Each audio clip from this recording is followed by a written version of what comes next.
জন্মগত হৃদরোগ হলো এমন এক ধরনের হৃদরোগ যা শিশুর জন্মের সময় থেকেই বিদ্যমান থাকে। এটি হৃৎপিণ্ডের গঠনগত সমস্যা যা রক্ত প্রবাহের স্বাভাবিক কার্যক্রমকে ব্যাহত করে। গুরুতর জন্মগত হৃদরোগ সাধারণত জন্মের পরপরই বা জীবনের প্রথম কয়েক মাসের মধ্যেই ধরা পড়ে। লক্ষণগুলো হতে পারে ঠোঁট, জিহ্বা ও নখের রং ফ্যাকাশে বা নীলচে হয়ে যাওয়া, দ্রুত শ্বাস নেওয়া, চোখ, পা কিংবা পেট ফুলে যাওয়া, খাওয়ার সময় শ্বাসকষ্ট, ওজন বৃদ্ধি না পাওয়া। কম গুরুতর জন্মগত হৃদরোগ শিশুদের মধ্যে পরে প্রকাশ পেতে পারে, যার লক্ষণ হতে পারে সামান্য পরিশ্রমেই শ্বাসকষ্ট, খুব দ্রুত ক্লান্ত হয়ে যাওয়া, ব্যায়াম বা কার্যকলাপে জ্ঞান হারানো, হাত পা বা গোড়ালিতে ফোলা ভাব। জন্মগত হৃদরোগের কারণ।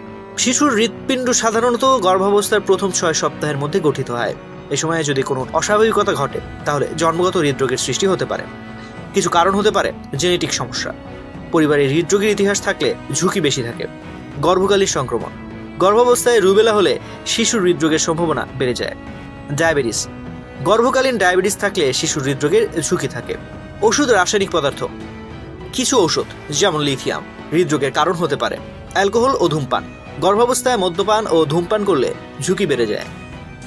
সাধারণ জন্মগত হৃদরোগের কারণ: হৃৎপিণ্ডের উপরের 2 কক্ষের মধ্যে ছিদ্র, নিচের 2 কক্ষের মধ্যে ছিদ্র, ফুসফুসের ধমনী ও মহাধমনীর মধ্যে সংযোগ রয়ে যাওয়া, হৃদযন্ত্রের 4টি প্রধান ত্রুটির সমন্বয়ে গঠিত। প্রধান ধমনীগুলোর অস্বাভাবিক অবস্থান, জটিলতা, হৃদযন্ত্রের কার্যক্ষমতা হ্রাস, হৃদযন্ত্রের সংক্রমণ, অনিয়মিত হৃদস্পন্দন, বিকাশগত সমস্যা, স্ট্রোক।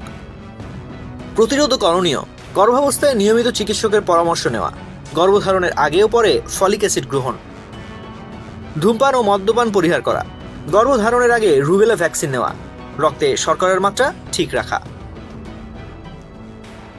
তো আজ এ পর্যন্তই। স্বাস্থ্য বিষয়ক এমন নানা তথ্য জানতে ডেইলি হেলথের সঙ্গেই থাকুন।